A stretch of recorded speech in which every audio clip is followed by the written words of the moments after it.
Olá, este é o webinar sobre energias sustentáveis. Este evento está ocorrendo hoje no dia 13 de novembro de 2020.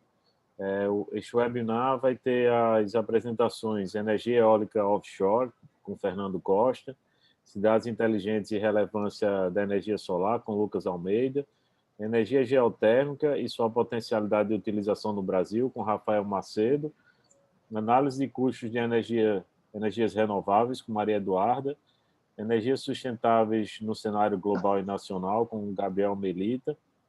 E então, esse evento é uma atividade da disciplina de Gestão Ambiental do curso de Engenharia da Produção da UFRN, e ele vai ficar salvo, né, para que outras pessoas elas possam estar acessando, né, essa programação, tá certo? Então, Fernando, quando você quiser, você pode ver aí se está dando certo você compartilhar o slide. Passar o slide. Tranquilo. Passa um Já teste está aí. compartilhando. Posso começar, professor? Pode sim. Show de bola. Então, pessoal, primeiramente, muito boa noite. Como o professor falou, meu nome é Fernando e após minha apresentação, outros colegas de classe vão falar sobre a temática de energias sustentáveis. Então, para abrir o evento, eu estou trazendo um pouco para vocês aqui sobre a modalidade de geração de energia eólica offshore, certo? Eu estou trazendo uma contextualização porque essa é uma modalidade de energia que talvez nem todo mundo conheça e, como vocês vão ver ao longo da apresentação, é uma modalidade que está apresentando um certo crescimento, então eu acredito que seja relevante para a nossa formação durante a disciplina. Então, eu separei primeiramente um roteiro do que a gente vai abordar durante essa apresentação, certo? Então, vamos começar. A primeira parte do que é energia eólica offshore e, inicialmente, trazendo o conceito de energia eólica, a gente sabe que a energia ela não pode ser criada, ela só pode ser transformada, certo? Então, a partir desse princípio, a energia eólica offshore nada mais é do que a transformação da energia cinética do vento em energia elétrica. E aí, esse tipo de energia consiste em uma energia renovável, porque ela, no ato de sua produção, ela não gera. Perdão. Ela é uma energia renovável porque ela é ilimitada, de certa forma, o vento a gente tem de maneira infinita, e limpa porque no ato de sua produção ela não gera nenhum resíduo, então é isso. De certa forma, a energia eólica não é uma coisa nova. Desde antigamente, o ser humano já trabalhava com essa parte de energia para realizar, na verdade, para assistir outras atividades do seu cotidiano, como moer grãos, bombear água, e ele percebeu que realmente isso pode contribuir com o seu desenvolvimento.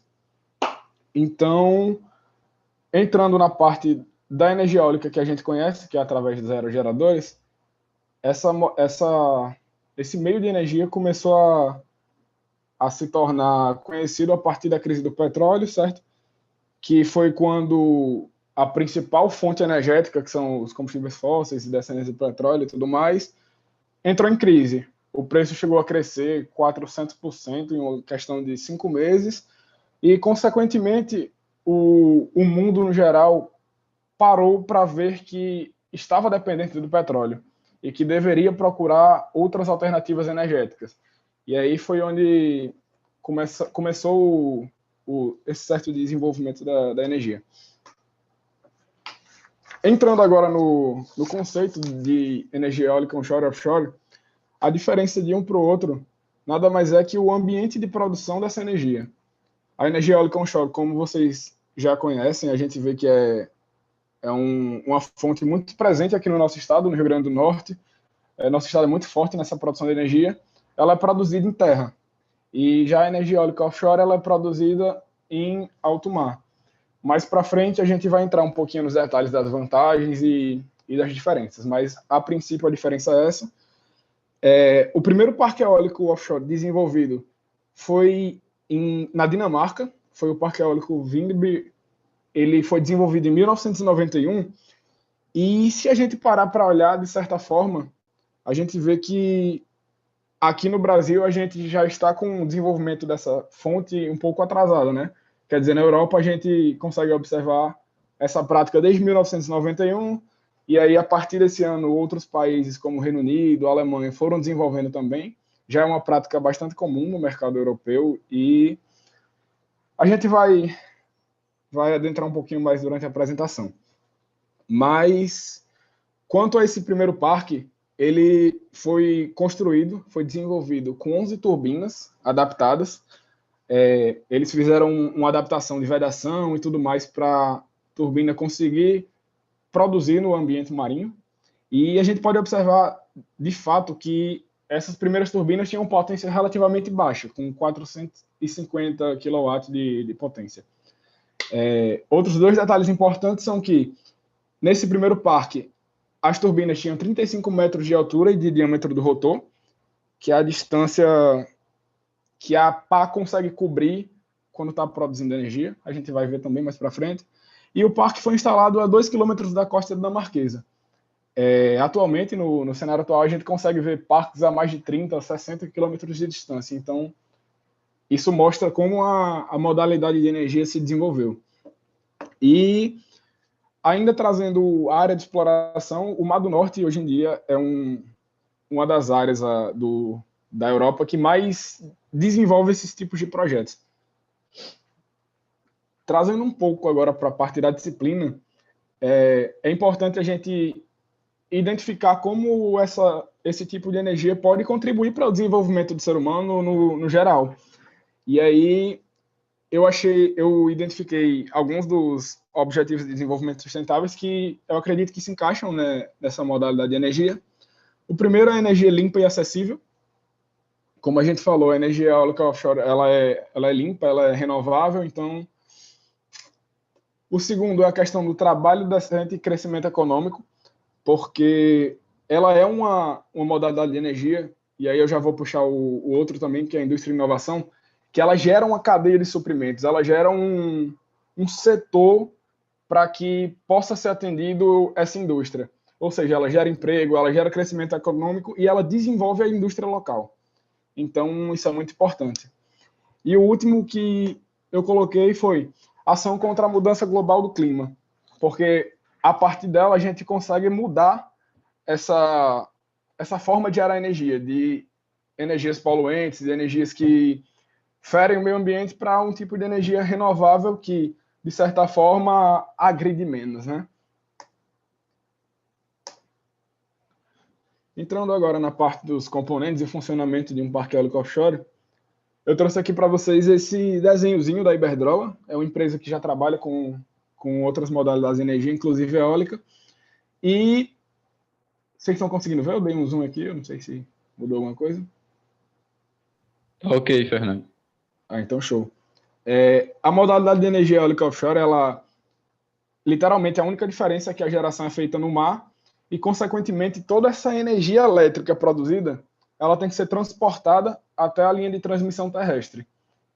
E aí, como vocês podem ver aqui, a força do vento faz girar as pás estão unidas à turbina através desse hubzinho, se não me engano. E todo esse processo aqui eu acredito que já conhece. Essas pás vão girar um eixo, e esse eixo vai ser multiplicado para fazer o gerador gerar energia. E aí, essa energia elétrica ela vai ser transportada até uma subestação por cabos submarinos, ou seja, nada disso fica visível, nada disso fica na superfície, além das turbinas, é claro. Da subestação, ela é levada para via terrestre, e aqui o processo é idêntico ao da energia eólica onshore. Ela vai ser distribuída a partir das linhas de transmissão para o seu uso específico, no caso. Entrando na parte dos componentes, eu trouxe uma foto aqui para vocês da composição de uma turbina eólica onshore. Também diferente da onshore, ela apresenta uma fundação, porque ela é colocada em um ambiente totalmente diferente. Uma peça de transição, que é para conectar a fundação à torre, onde vai ser gerada energia. E essa peça de transição ela é importante porque é por meio dela que os operários vão realizar a operação e manutenção de uma turbina eólica no mar, no caso. As pás, claro, que vão gerar energia, e a nacelle é onde fica o gerador. Além disso, na indústria eólica offshore existem diferentes tipos de fundação. E o que é válido ressaltar é que cada fundação ela é feita para uma situação diferente.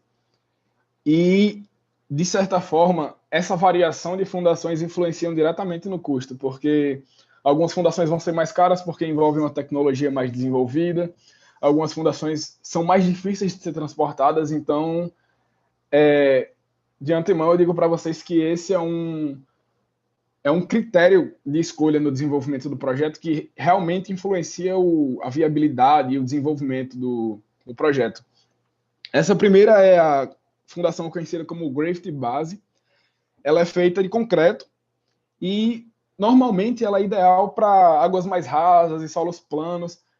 E a vantagem principal dela é que ela pode ser rebocada, ou seja, isso reduz de maneira considerável o custo de transporte e o custo de instalação dessa fundação. E essa segunda aqui é a Suction, que ela trabalha com um sistema de sucção. Ela vai ser instalada no solo marinho pela diferença de pressão entre a água e o solo quando realizam esse processo de sucção. Essa terceira aqui, eu não sei se vocês estão vendo meu mouse, mas acho que sim. É a monopile, é uma das principais utilizadas no desenvolvimento de energia eólica offshore, porque ela é simplesmente concreto. Ela é uma fundação simples.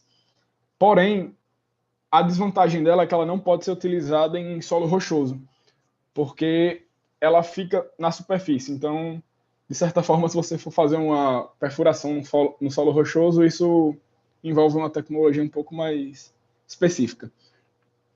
Essa quarta aqui, ela é conhecida como a Tripod, e ela é um produto originado já da visão que o mercado da indústria offshore tem do petróleo e gás. Ela é uma fundação mais adaptada, mais resistente às ondas, ao movimento do mar. Então, isso também encarece ela.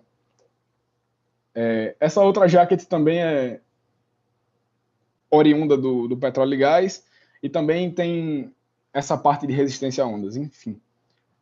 O que eu quero falar dessa parte é a fundação ela é muito importante, ela tem que ser escolhida de acordo com o local, até para não agredir o meio ambiente, então é um ponto que não pode deixar de ser mencionado.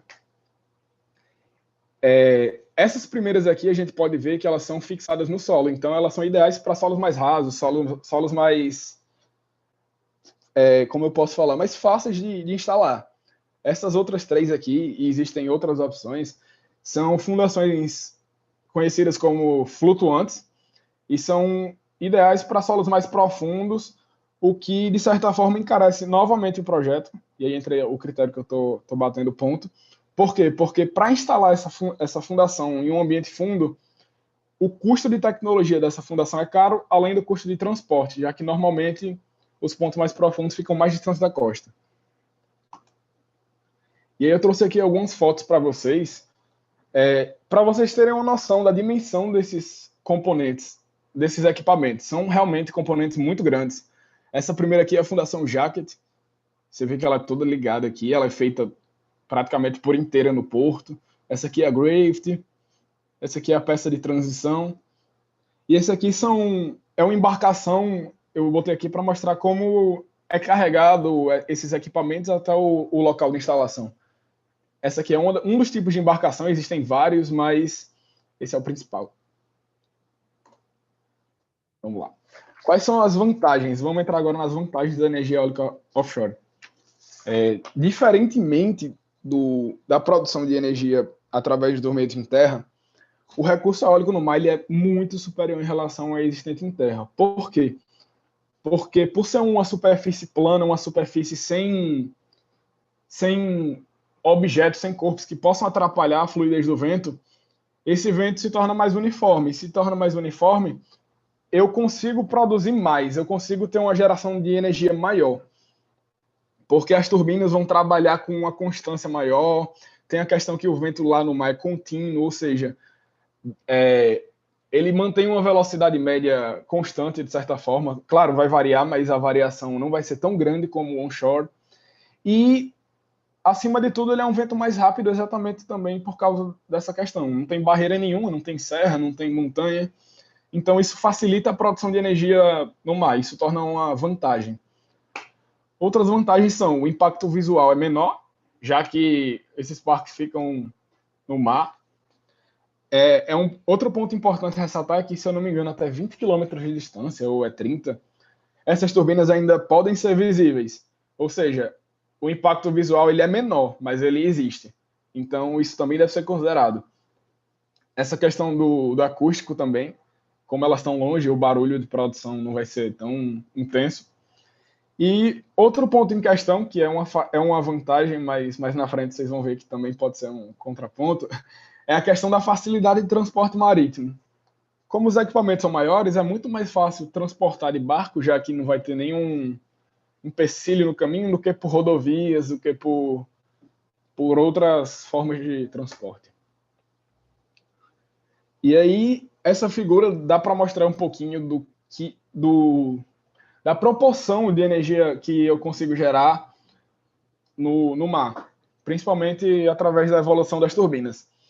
Essa fórmula que eu coloquei aqui, ela é uma fórmula de potência do vento, de certa forma, uma estimativa de quanto eu consigo produzir, e ela é dada a partir de uma constante, vezes o diâmetro ao quadrado. O diâmetro é a distância desse ponto, desse ponto aqui até o outro ponto oposto na circunferência, e a velocidade ao cubo. Ou seja, a produção que eu consigo realizar de energia por meio da energia eólica, ela é diretamente proporcional tanto ao diâmetro da turbina quanto ao cubo da velocidade do vento. Consequentemente, se eu consigo desenvolver turbinas com maior diâmetro e colocá-las em ambientes que têm maior velocidade do vento, eu consigo produzir mais. E é exatamente o que a gente consegue ver nessa timeline. Se a gente olhar aqui para a turbina de 750 kW, ela tinha um diâmetro de 50 metros. Quando a gente vai para de 100 metros de diâmetro, a gente duplicou o diâmetro e quadruplicou a potência. Isso, perfeito. Então, a gente vê que é significativa essa mudança, entendeu? Vamos continuar aqui.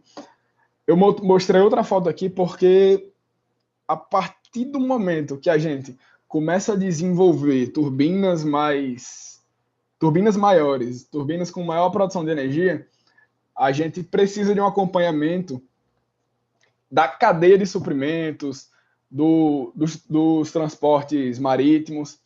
Ou seja, aqui a gente tem turbinas de 100 metros, isso aqui é no futuro, então a gente não pode considerar ainda, 100 metros de diâmetro, 125. Hoje a gente já trabalha com turbinas de 120, 135, 154, até 174. Ou seja, beleza, o diâmetro está aumentando. Porém, a gente vê que quanto mais aumenta, mais difícil fica de aumentar para a próxima geração de turbinas, porque esses equipamentos estão crescendo, mas não está tendo o ritmo de crescimento junto da cadeia de suprimentos, do geral, enfim. E aí eu trouxe aqui para vocês um monstro praticamente dessa indústria, que é uma turbina de 12 megawatts, é mais do que qualquer coisa praticamente, que foi produzida pela GE, se eu não me engano. E nessa figura dá para ver a magnitude, o tamanho dela. Ela chega a ser quase do tamanho da Torre Eiffel, ou seja, é uma turbina que a gente, se for colocar onshore, a gente não consegue por limitações rodoviárias, ferroviárias, enfim. Ela tem 12 megawatts de capacidade, 220 metros do rotor. Se a gente colocar ela aqui na London Eye, ela consegue ser muito maior em termos de raio e etc. E as pás cobrem uma área de 38 metros quadrados. Se não me falha a memória, isso é equivalente a 7 campos de futebol americano. Ou seja, é uma produção de energia absurdo, é um tamanho de equipamento muito grande. E aqui eu trouxe uma foto dela para vocês terem uma noção disso. Se a gente for olhar no detalhe, o tamanho da pá é quase o tamanho da torre. Ou seja, imagine aí, para poder instalar uma coisa dessa no mar.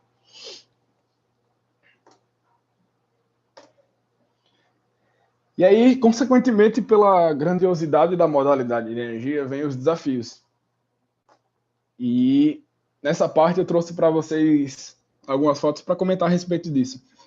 Um dos principais desafios dessa indústria é a questão de porto. Por quê? Porque para atender uma demanda de desenvolvimento de indústrias eólicas offshore, existem alguns critérios que devem ser considerados, porque como os equipamentos são realmente muito grandes, e isso dificulta o transporte terrestre, normalmente as empresas que trabalham com isso tendem a instalar suas fábricas dentro de portos. E, consequentemente, esses portos necessitam de uma área muito grande de armazenamento. Normalmente, esses portos necessitam de uma área disponível para expansão, necessitam de guindastes em seus cais que possam levantar o peso desses equipamentos, que são muito pesados. Ou seja, nem todo porto consegue realmente atender essa demanda. Precisam ser portos específicos. E a outra questão, como eu mencionei anteriormente, é a questão do transporte. Essas embarcações, assim como as fundações, influenciam demais no preço final do projeto, porque são embarcações específicas e, consequentemente, para desenvolver um projeto desse tem que ser uma coisa muito bem planejada, porque a embarcação vai fazer um número X de viagem e se o tempo não estiver bom, isso vai atrasar e pode comprometer o tempo de construção. E se compromete o tempo de construção, compromete o resto como um todo. Vamos lá. Fazendo um pouquinho agora da situação atual da energia eólica offshore no mundo e no Brasil. Em se tratando de Europa, a Europa atualmente tem 160 gigawatts de energia eólica instalado. Desses 160, 153 são da matriz onshore e apenas 16 são gerados através de energia eólica offshore. Porém, a gente vê que esse é um número crescente e até no próximo slide, eu já adianto aqui para vocês, a gente vê que o número já é um pouquinho maior. Já é de 23,1 gigawatts com tendência de crescimento. Esses dois primeiros gráficos aqui foram tirados, foram tirados da EPE, que é uma empresa brasileira, empresa de produção energética, se não me engano. E esses dois foram tirados de um relatório da Iberdrola, que, como eu falei, é uma empresa que já trabalha no mercado. E nesse segundo aqui, a gente pode ver que a potência média das turbinas também vem crescendo. Em 2013, era de 3,7 megawatts, que já é uma potência considerável, mas com o desenvolvimento das turbinas, isso vem aumentando. Hoje, em 2016, está 4,8, se eu não me engano. Agora, em 2020, já deve estar por volta de 5,5, se eu não me engano. Trazendo agora um ponto mais específico, que é a questão dos países, a gente consegue ver que da capacidade instalada de parques eólicos offshore, 34% dos parques são localizados no Reino Unido, 28% na Alemanha, 20% na China e 18% no restante do mundo, que inclui Dinamarca, Holanda, entre outros países da Europa. Estados Unidos também. Nesse segundo, a gente vê que realmente esses países são os que têm maior representatividade desse mercado, Reino Unido, Alemanha, China. Então, é isso. Entrando agora para o nosso país, né?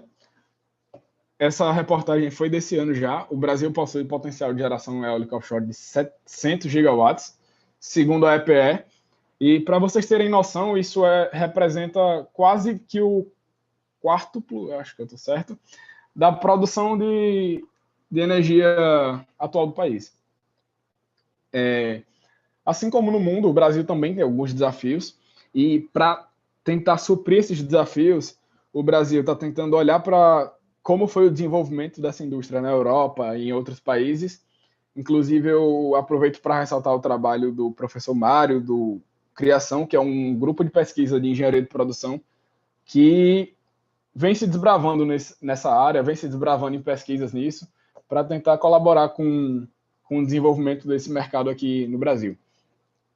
E um dos principais desafios aqui no nosso país é a questão da ausência de legislação ambiental específica, que já vem sendo tratado, já vem sendo desenvolvido, porém é um ponto que requer atenção, porque a gente sabe que esse mercado vai chegar, mas a gente precisa se antecipar, a gente precisa preparar o terreno, digamos assim, para que quando chegar não seja uma coisa desordenada, não seja uma coisa bagunçada, desenvolvida de última hora, no caso. Essa semana, se eu não me engano, o IBAMA lançou um termo de referência que auxilia no desenvolvimento de estudo ambiental para o licenciamento de empreendimentos de energia renovável no mar. Então, é um ponto que é um desafio, mas que está sendo trabalhado já. Outro desafio é a questão da indefinição da política de concessão do espaço marinho, porque para poder liberar uma área no mar, tem que ter um processo, não é da noite para o dia, e esse processo ainda está definido. Falta definir quem são os responsáveis, quem vai ficar responsável por receber esses pedidos e liberar ou não o espaço. Além disso, 6 processos de licenciamento de parques eólicos offshore aqui no Brasil já estão em curso, porém, eles batem na parede desses desafios. A gente não sabe como vai ser o desenvolvimento da legislação ambiental, então esses projetos não andam, literalmente. Além disso, o potencial energético dessa modalidade é suficiente para apresentar o recurso como uma opção no atendimento à demanda do país. A gente vê que o Brasil realmente tem potencial, o Brasil realmente tem capacidade, mas falta se desenvolver na parte legislativa e também estrutural, infraestrutura. E, consequentemente, essa demanda pode ajudar nas metas do Acordo de Paris, que é onde o Brasil pretende que 45% da matriz energética seja composta por fontes renováveis até 2030. E é isso, pessoal. Se tiver alguma dúvida, eu me coloco à disposição. Agradeço pela atenção e muito obrigado. Fernando, parabéns aí pela apresentação, viu? Muito boa. Obrigado, professor. Vai ficar gravado aí, salvo aí, né, a sua contribuição. Infelizmente, Valeu. onde eu estou aqui tá um barulho muito grande por conta da campanha. Eu vou desligar meu áudio aqui, tá? Tranquilo, professor. Vou compartilhar logo a próxima aqui. Novamente, se alguém tiver interesse no assunto, a engenharia de produção tem um grupo específico que trabalha com isso, então podem falar comigo que eu tento dar um jeitinho. E aí, Lucas, tá aí? Tô aqui. Boa noite, pessoal. Dentro dessa temática aí que o Fernando iniciou, né, da questão das energias renováveis, eu elaborei uma apresentação sobre as cidades inteligentes e a relevância da energia solar para esses projetos e para esse contexto de sustentabilidade, né, seja ela econômica, social ou ambiental. Pode passar. Bom, então, basicamente, o conteúdo abordado ao longo dessa apresentação vai ser... Lucas, deixa eu só desmutar aqui. Tranquilo. O conteúdo abordado ao longo dessa apresentação vai ser a questão da problemática da construção civil e o grande consumo de recursos naturais utilizados pela indústria desse setor. Em seguida, eu vou comentar a respeito das cidades inteligentes, né, que são também comumente chamadas de cidades verdes ou cidades sustentáveis, justamente como uma alternativa bem interessante para se promover o desenvolvimento sustentável, principalmente dentro do espaço urbano. E aí, para finalizar, eu vou comentar um pouco sobre a questão da energia solar, sua importância, suas vantagens e também a sua contribuição com esse contexto de sustentabilidade. Bom, nas últimas décadas, as questões ambientais elas se tornaram assunto de muitos estudos e também de debates, né, tanto no meio empresarial como no acadêmico. Então, dentro do atual panorama atrelado à temática da sustentabilidade, As principais discussões elas giram em torno do comprometimento das nações e também da sociedade científica como um todo, principalmente na questão da inovação tecnológica, tudo isso em prol do alcance e do estabelecimento contínuo dos Objetivos do Desenvolvimento Sustentável, que são os ODS, que a gente já viu e vê ao longo da disciplina. Então, trazendo essa temática para um contexto um pouco mais específico, é possível se estabelecer uma forte relação, né, de vários desses objetivos com a indústria da construção civil. Então, nesse sentido, eu elenquei algumas das principais, né, que seriam o ODS 6, que trata da questão de assegurar a disponibilidade e gestão sustentável da água e saneamento para todas e todos. A ODS 7, né, que se refere à energia limpa e acessível, de garantir acesso à energia barata, confiável, sustentável e renovável para todos. A ODS 9, né, Indústria, Inovação e Infraestrutura, é a questão de se construir infraestruturas resilientes, promover a industrialização inclusiva e sustentável, e além disso, fomentar a inovação. Dando continuidade, a gente tem também uma relação com a ODS 11, né, a questão das cidades e comunidades sustentáveis, tornar as cidades e os assentamentos humanos inclusivos, seguros, resilientes e sustentáveis. A ODS 12, né, que trata do consumo e da produção responsáveis. E, por fim, a ODS 13, né, ação contra a mudança global do clima, né, a questão de se tomar medidas urgentes para combater a mudança climática e os seus impactos. Muitas dessas metas, elas estão, mesmo que direto ou indiretamente, fortemente relacionadas aos impactos causados pelas atividades do mercado da engenharia e construção.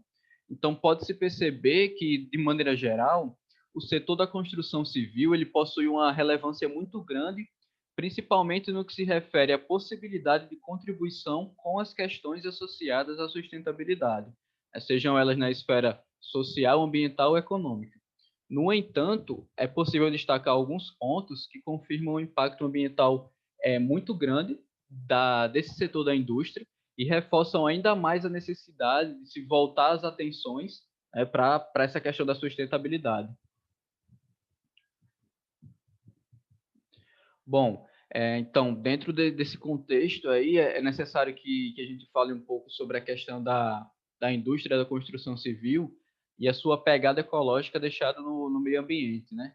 Então, em síntese, o conceito por volta do termo pegada ecológica, ele trata de uma medida que estabelece, de certa forma, uma relação entre as atividades da sociedade e também com o consumo dos recursos naturais. Então, nessa perspectiva, o setor da construção civil ele já é muito conhecido como um dos ramos de atividade de maior pegada ecológica no planeta. Então, além de gerar 25% de todos os resíduos sólidos, consumir 25% da água disponível e ocupar 12% das terras do planeta, ele se trata do setor que mais extrai materiais do meio natural, né, com cerca de 30%, gerando também um consumo de energia entre 40% a 50% da energia total consumida. E, por fim, ele responde também por cerca de 1/3 das emissões de gases de efeito estufa no planeta e 35% das emissões de carbono. Então, com esses dados, realmente dá para se concluir que esse setor em especial é um dos que mais consome recursos naturais e consequentemente, gera diversos impactos ao meio ambiente. Outra situação atrelada ao consumo de recursos por parte da indústria da construção civil refere-se à questão da energia elétrica consumida. Então, de acordo com a a Agência Internacional de Energia, o setor construtivo é responsável por aproximadamente metade do total de quilowatts produzidos no planeta. E aí, trazendo para uma realidade mais nacional, aqui no Brasil, esse cenário ele não é muito distante. Segundo dados da Universidade Federal de Santa Catarina, cerca de 44% de toda a energia elétrica consumida no país é destinada ao setor da construção civil, seja nos setores residenciais, públicos ou comerciais. E aí, na perspectiva de contribuir com os objetivos do desenvolvimento sustentável, né, que eu comentei anteriormente, está bem situada a ideia das cidades inteligentes e também a relevância das energias renováveis para a melhor gestão, né, dos recursos ambientais. E aí, as cidades inteligentes, em específico, elas vêm recebendo um destaque bem interessante, principalmente no quesito sustentabilidade, né? E elas são uma alternativa bem eficiente para contribuir com o desempenho das políticas ambientais de um país. Mas então, como a gente pode classificar esse tipo de arquitetura, né, esse tipo de projeto? O que vem a ser como eu posso definir e classificar uma cidade sustentável, né? Então, de acordo com o professor Vilmar Martins, né, que ele possui doutorado em engenharia mecânica pela USP, é administrador também, trabalha nessa área, as construções elas precisam, segundo ele, atender cerca de 6 pré-requisitos para serem consideradas verdes.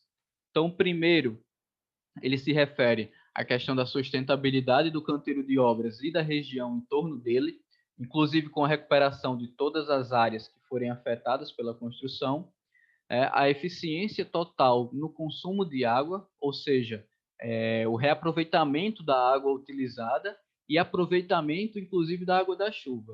Então, o terceiro ponto seria a garantia da redução do consumo e da eficiência energética do prédio, né, do projeto em si, inclusive com o uso de fontes renováveis de energia.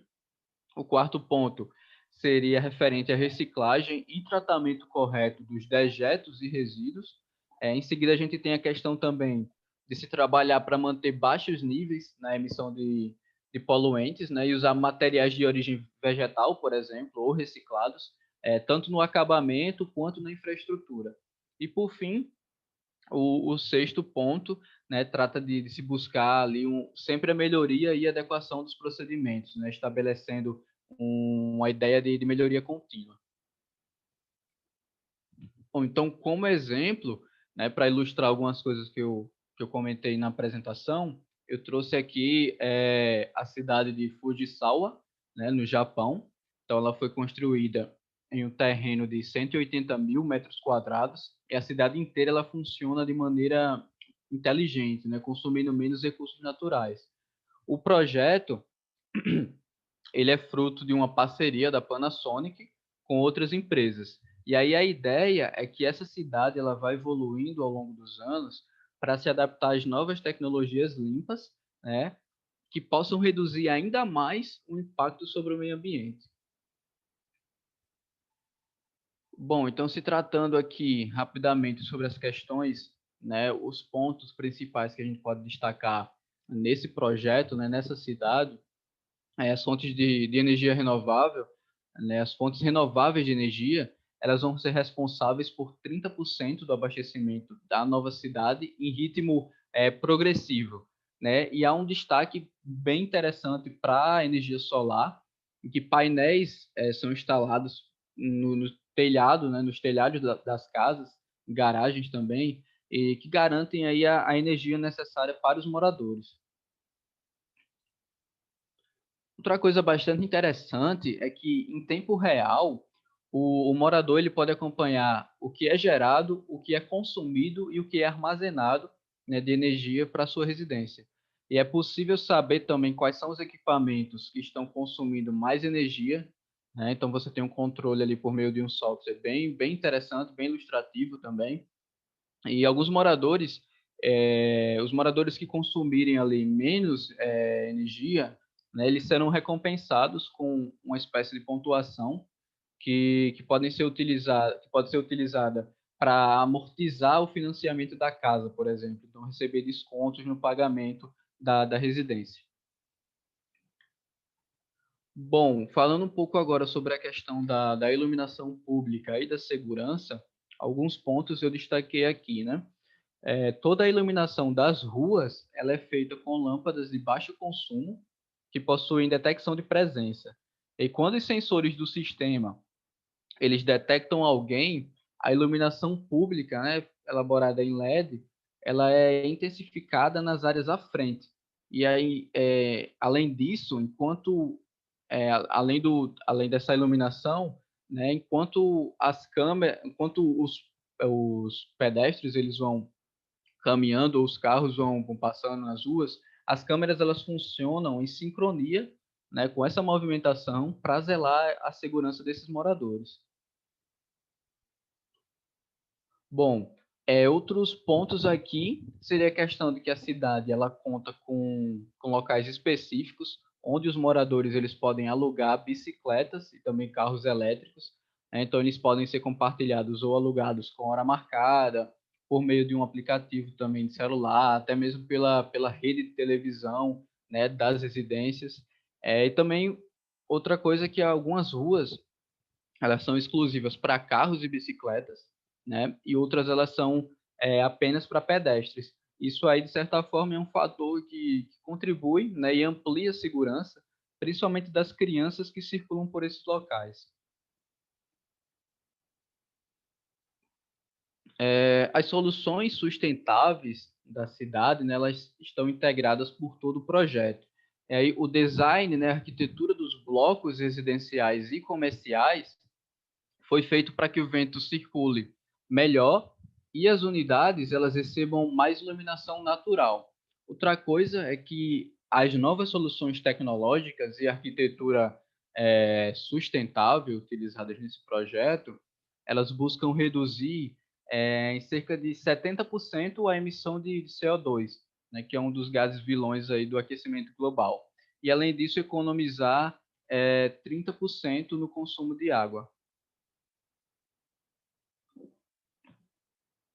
Bom, entre as fontes de energia renováveis, né, a solar ela merece uma atenção bem especial, né, principalmente quando se considera a possibilidade de utilização em nível local, né, de residência para residência. Algo que ainda é tecnicamente inviável às outras fontes do mesmo tipo, né, até mesmo como a eólica. Considerando-se que muitas áreas urbanas, como o Fernando falou, elas apresentam ventos irregulares. Então, aqui nessa parte da apresentação, a gente já adentra um pouco sobre essa questão da aplicabilidade, das vantagens e da importância da energia solar para a contribuição com esse contexto geral da sustentabilidade e da aplicação de energias renováveis, né?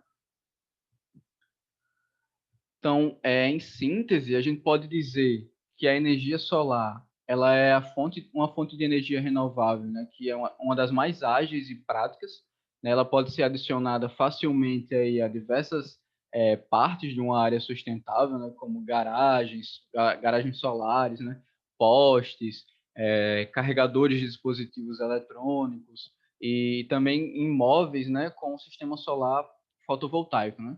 Então, além disso, a perda de energia ela é muito baixa, visto que esse sistema ele é instalado, geralmente ele é instalado próximo ao seu ponto de consumo, né? Como vocês viram nas imagens anteriores, nos telhados das casas, por exemplo. Então, devido a essa distância que é mínima do sistema até o ponto de consumo, a dissipação de energia nesse processo, né, a perda de energia nesse processo, ela é bem irrelevante. E aí eu destaquei alguns pontos aqui, algumas vantagens referentes à utilização, né, à usabilidade da energia solar. O primeiro ponto é a questão de que a energia solar fotovoltaica ela não faz nenhum barulho, não provoca ruídos. Então, os painéis eles não fazem o processo de geração, né, de captação de energia e geração, ele é 100% silencioso. Além disso, e essa talvez seja a vantagem mais importante desse tipo de energia, é o fato de que ela não polui. Então, assim, para produzir o painel fotovoltaico em si, é necessário, assim, demanda muita energia. Mas o painel solar, durante a sua vida útil, né, depois que ele é instalado, ele gera cerca de 20 vezes mais do que a energia consumida na sua fabricação. O segundo ponto é a questão da agilidade e facilidade de instalação, né? Uma coisa bem prática ali que pode ser instalada. Geralmente o processo de instalação demora pouco tempo, principalmente na instalação em garagens ou telhados de casa, né? Outra questão seria referente à manutenção. Então, o sistema fotovoltaico, ele quase não precisa dessa manutenção. Esse sistema, ele não possui, por exemplo, peças móveis, né? Então, portanto, quase não existe desgaste mecânico, o que aumenta ainda mais a questão da vida útil do equipamento. Outra coisa seria a questão das placas solares, que são resistentes. Então, parte da grande vida útil desses sistemas deve-se também à sua resistência, que é bem significativa, aos danos causados pela ação da natureza, né, como chuvas, ventos ou até mesmo granizo. O quinto ponto que eu destaquei aqui seria a questão do baixo custo do sistema de energia solar, considerando a sua vida útil, né? Assim, os preços dos painéis solares, eles podem parecer elevados a um curto prazo, né? A um momento ali, mas vale ressaltar que a longo prazo existe um retorno bem interessante. Então, a expectativa dele, né, desse retorno dos investimentos, é de aproximadamente 7 anos, mas esse período corresponde a menos de um quarto da vida útil do sistema. O ponto seguinte é a questão de que a energia solar fotovoltaica é uma das melhores alternativas em regiões isoladas, onde não se tem rede elétrica, né? Então é uma alternativa também bem viável, né? Mais viável que geradores a diesel ou óleo combustível, por exemplo. Outra questão seria referente ao espaço, né? Então, em um sistema desse tipo, os painéis solares eles são mais puros e eficientes, além de ocuparem pouco espaço em sua instalação, né? Então, portanto, o sistema ele não vai demandar ali a ocupação de grandes áreas, né? O que também, de certa forma, aumenta a questão da eficiência. O oitavo ponto que eu destaquei foi a questão de que a queda de preços, né, que se dá de maneira progressiva devido ao avanço da tecnologia, que embora como eu comentei, embora o valor inicial seja considerado alto, pesquisas de mercado realizadas recentemente apontam que nos últimos 9 anos a redução de preço desses sistemas chegou a mais de 80%. E isso se deve ao avanço tecnológico, né, que ocorre praticamente em níveis exponenciais. E essa questão ela faz com que as matérias-primas utilizadas elas fiquem mais baratas e também mais acessíveis, né? O nono ponto seria a questão da valorização do imóvel. Então, segundo algumas pesquisas, com a implantação do sistema fotovoltaico, o valor de um imóvel ele pode crescer entre 4% e 6%. Já em casos de imóveis sustentáveis, né, certificados, totalmente sustentáveis, né, esse aumento ele pode chegar a 30%. O último ponto que eu destaquei aqui, que eu também achei outra coisa bem interessante, é que os equipamentos fotovoltaicos eles podem ser reciclados, eles têm níveis de aproveitamento bem interessantes. Como os painéis solares eles são fabricados a partir de equipamentos como placas de vidro, elementos condutores e metálicos, bem como células fotovoltaicas, a sua tecnologia permite que o material ele seja reconstruído, né, ou reciclado posteriormente. E aí esse também, né, como eu disse, é um fator de destaque para esse tipo de energia. Bom, então é isso, pessoal. Obrigado aí. Eu vou passar a próxima apresentação aí para o restante dos colegas.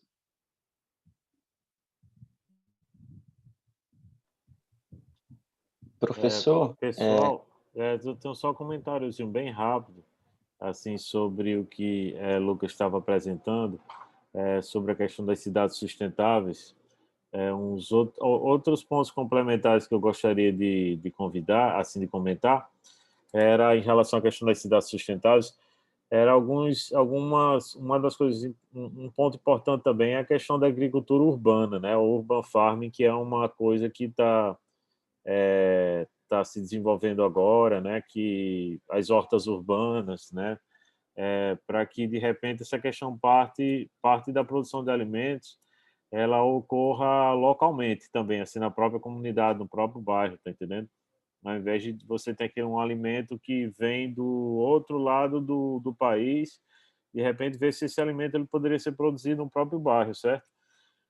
Outra coisa também é vê a possibilidade, e agora isso ficou mais potencializado, da pessoa trabalhar próximo do local onde mora, né? Então, como muitas pessoas estão trabalhando em home office, elas não estão nem precisando sair de casa mais, né?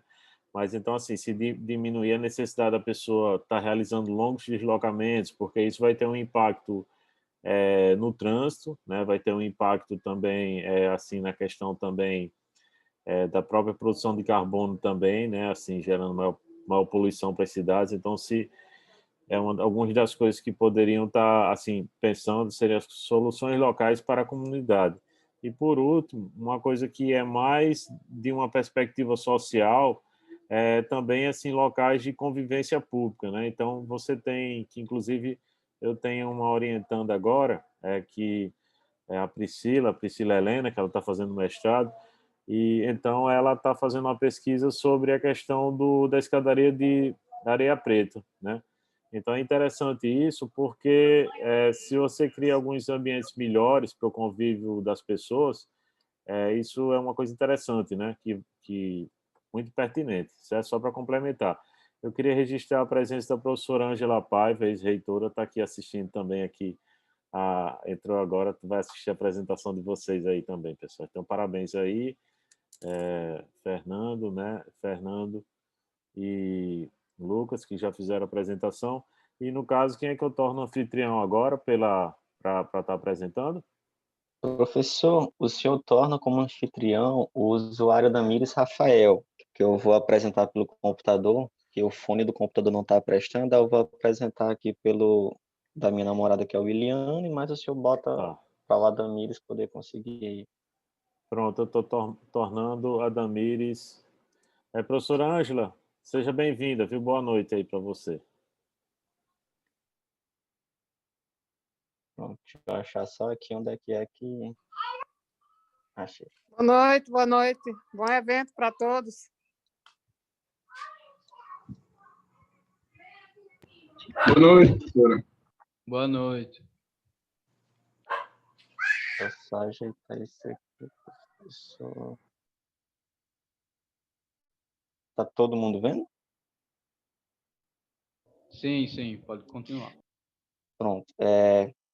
Então, dando continuidade ao que o nosso grupo está abordando, que seria em relação às energias sustentáveis, eu vou abordar aqui em relação ao tema de energia geotérmica, que, ao contrário da energia eólica, da energia fotovoltaica, como foi apresentado, ela é algo que é pouco visto aqui no Brasil, mas que nessa apresentação nós vamos comentar para ver se o Brasil tem potencial ou não para estar implementando esse sistema de geração de energia sustentável. Primeiramente, o que seria, certo? A energia geotermal? Ela é uma energia que é proveniente do uso do calor que vem da Terra e que seria utilizado através desse calor para gerar energia. Ela é uma aplicação de técnicas da engenharia com base na aplicação de vários conhecimentos, tanto o conhecimento geográfico, químico, geológico, todos sobre a dinâmica terrestre para o aproveitamento das atividades humanas. Certo? Em relação à energia geotérmica, para poder explicar como ela funciona, a gente tem que entender de fato como é que ela passa a ser criada. Então, para entendermos bem isso, a gente tem que ter bem consolidado alguns conhecimentos de geografia a respeito da dinâmica da Terra. É algo básico, né, mas é algo importante de ser dito para entender como funciona essa geração de energia. A Terra ela seria dividida em 3 camadas, que seria o núcleo da Terra dividido, devido ao seu movimento, gera bastante calor, e esse calor é repassado para a camada logo acima, que seria o manto, e como resultado disso encontramos no manto um material viscoso, que seria o magma, que está em constante movimento. E esse movimento a gente chama de convecção. Então, devido à alta temperatura e à pressão no manto sobre a crosta terrestre, ela acaba se quebrando em pedaços, que é o que a gente conhece por placas tectônicas, e essas placas se movimentam e abrem o espaço. E é a partir desse espaço que o calor que está no interior da Terra consegue emergir para as áreas mais externas, que no caso seria a costa, e esse calor que emergiu lá do centro da Terra é o que vai estar gerando a energia geotérmica. Mas, em relação à energia, como se produz? Ela é feita a partir de buracos, comumente conhecido como buracos, né, bastante profundos, que conseguem alcançar o reservatório de água e de vapor por meio de canos que são transportados até a superfície. Lembrando que não é qualquer tipo de cano, são canos que são apropriados para suportar temperatura e pressão altíssima. Desse modo, através desse tubo, o vapor é conduzido até a central elétrica geotérmica, como dá para ver aqui na imagem. Esse vapor vai passar por uma turbina e depois será conduzido até um tanque, de lá ele se transforma de novo em água e assim conduzindo de volta ao reservatório e mantendo um ciclo. Ou seja, resumindo, esse vapor ele vai subir pelos canos, vai gerar turbina, vai gerar energia. Aquele vapor ele vai passar a se condensar, vai virar água no seu formato líquido. Essa água no formato líquido fria vai voltar a ser injetada no interior da Terra, que vai em contato com a água quente, vai gerar mais vapor e assim vai manter um ciclo. Ou seja, é algo realmente autossustentável. Basta só fazer a manutenção e o ciclo vai se manter. E existem 3 tipos de usinas geotérmicas, que seriam as usinas de vapor seco, que elas utilizam o vapor diretamente do reservatório geotérmico para poder alimentar as turbinas. Tem as de plantas de vapor flash, que é o tipo mais comum. Elas trabalham convertendo a água quente de alta pressão e que quando esfria se condensa a água e é injetada de volta ao solo, que seria o caso mostrado anteriormente, que é o mais comum, que seria o mais de fato sustentável. E tem as centrais de energia de ciclo binário, que transferem o calor da água quente geotérmica para outro líquido e então se transforma em vapor usado para acionar a turbina do gerador. Em relação às vantagens da utilização da energia geotérmica, ela é considerada, certo? Primeiramente, uma energia limpa, ela tem alta eficiência, tem grande disponibilidade, que é o calor que está subiu, né? E em todas aquelas áreas de região de placa tectônica, são áreas propícias a estar gerando energia através dessa forma. Ela não emite muitos poluentes nocivos, eu vou explicar mais à frente o porquê, não muitos, mas ela sim emite alguns, além de apresentar a capacidade de operar continuamente, como mostrado no exemplo. Ela não está sujeita à questão meteorológica, no caso da energia eólica, e a questão dos painéis fotovoltaicos, que vai depender da energia do sol e outro dos ventos. Então, independente de estar fazendo chuva, sol, estar ventando ou não, a energia geotérmica está sendo gerada ali 24 horas por dia.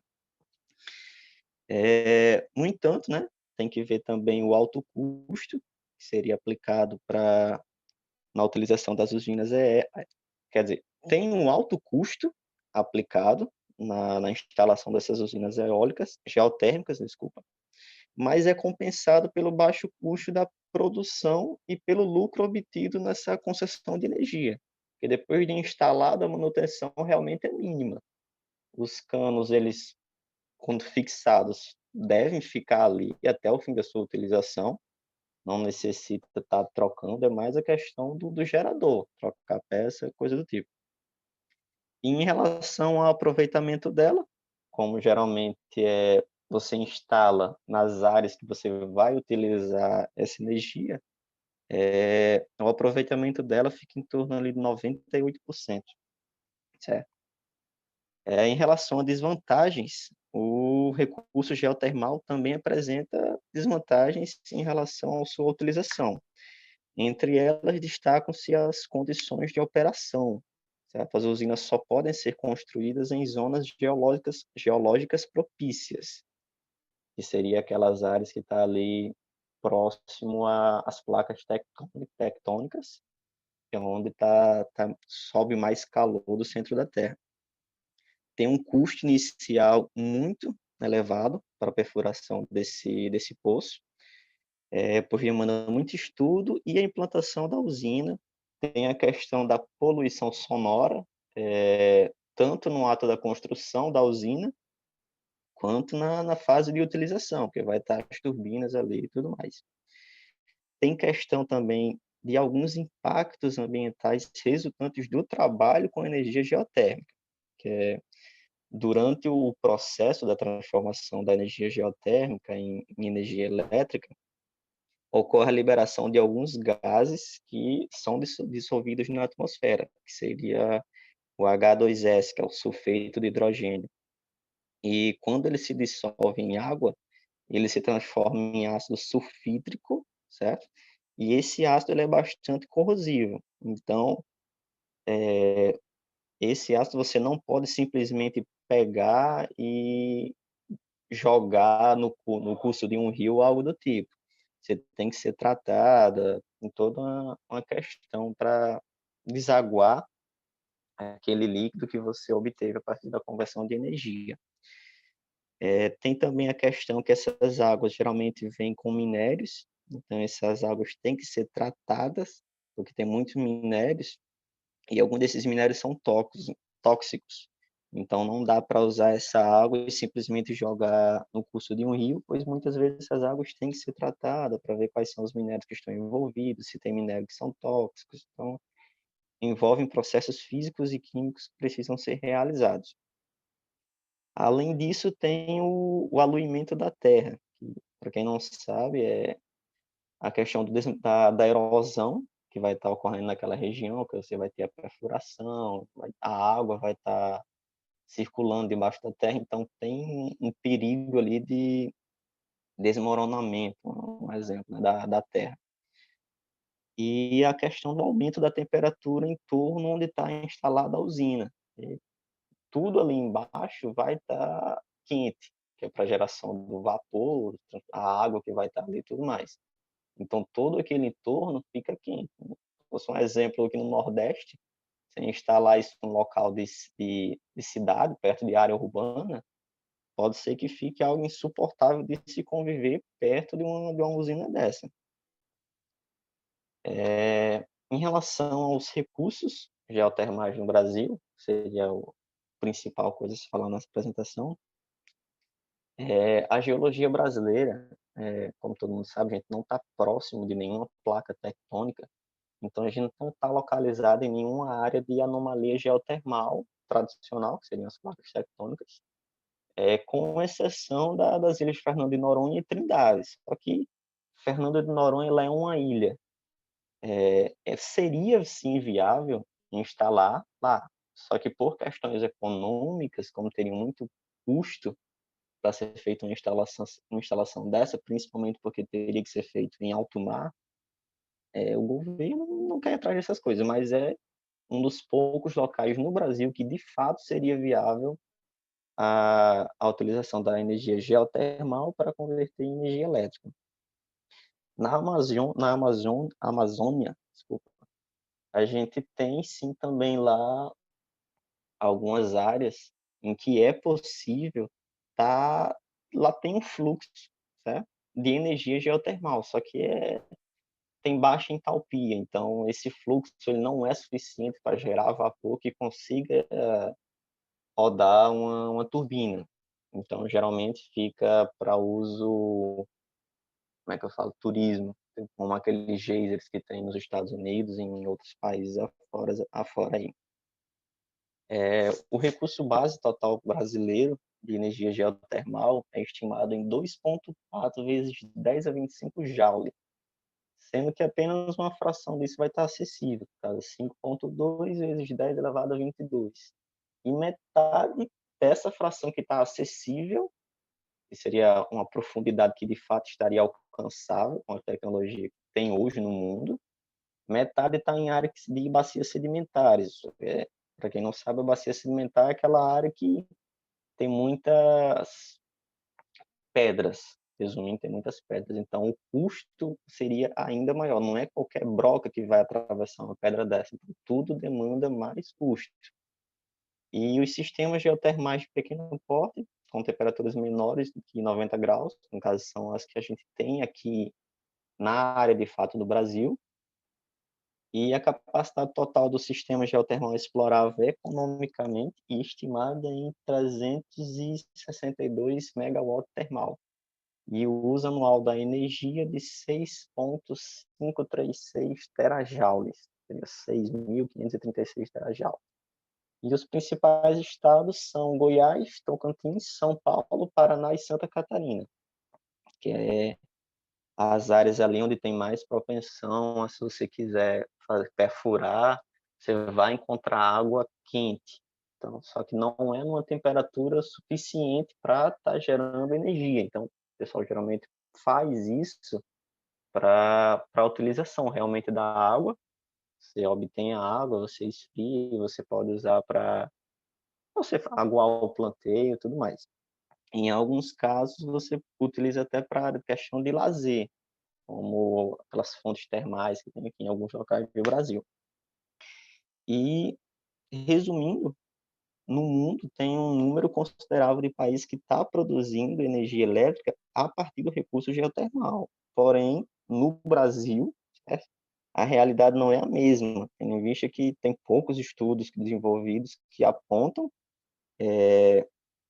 predominantemente, no caso, a existência de baixas temperaturas na superfície. E, portanto, o aproveitamento se restringiria ao uso direto, que é fins de lazer e recreação de fato. Não tem temperatura suficientemente alta para estar, de fato, transformando a energia geotermal em energia elétrica. Isso, no caso, aqui no Brasil.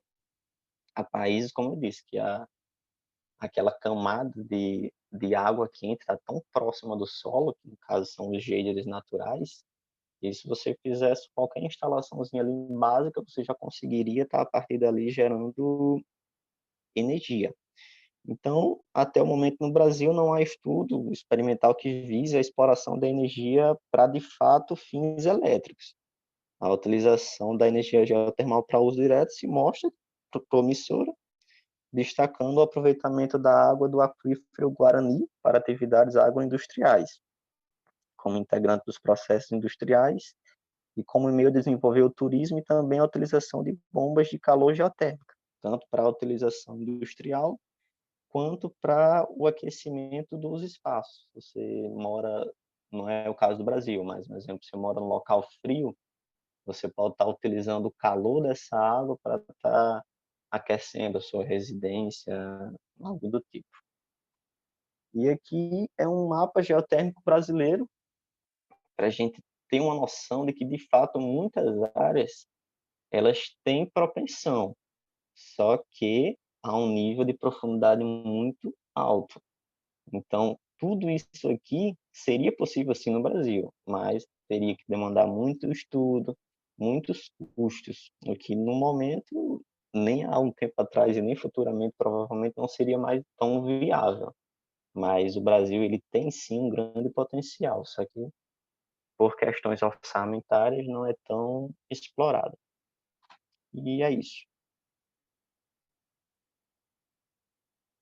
Rafael, antes que você tire a Oi. apresentação aí, se você mostrar aí novamente o slide anterior aí, que tem mostra um pouco Isso do Rio aqui? Grande do Norte, aí você vê uma coisa interessante que aqui na região central do estado, Eita.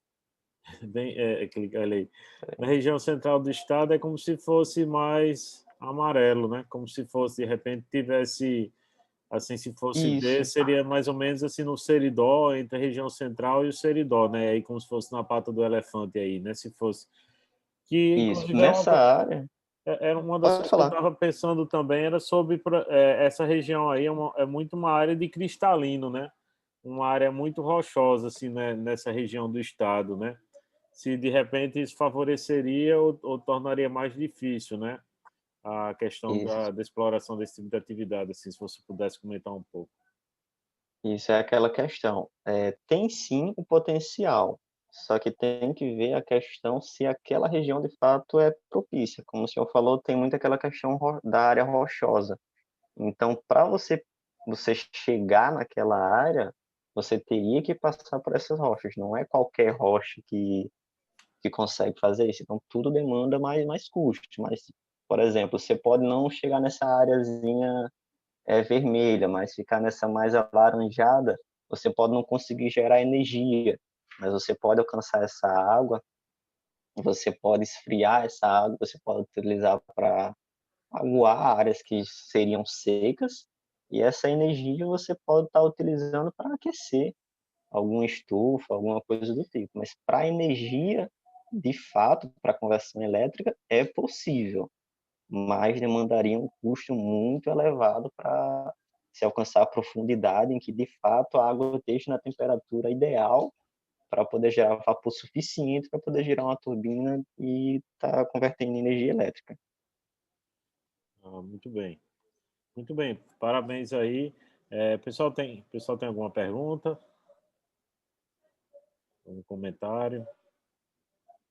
Ou então a gente pode passar, então, se ninguém tiver comentário, a gente pode passar para a apresentação de Maria Eduarda, então.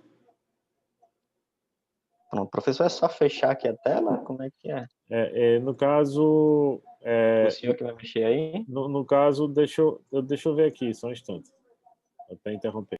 Professor, eu vou sair aqui com...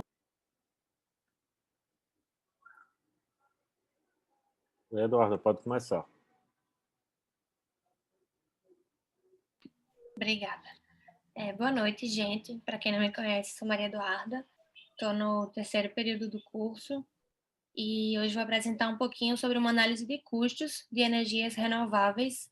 É uma análise bem geral de diferentes tipos de energias, algumas até já foram abordadas aqui, e hoje a gente vai entender um pouquinho melhor como está esse andamento, que espaço elas estão ganhando, seja no Brasil ou no mundo, através do custo delas, porque a gente sabe que isso influencia, né? Vai se tratar principalmente do custo financeiro, mas em alguns momentos tem uma abordagem voltada para o custo-benefício mesmo de todos os outros fatores que podem estar envolvidos nisso.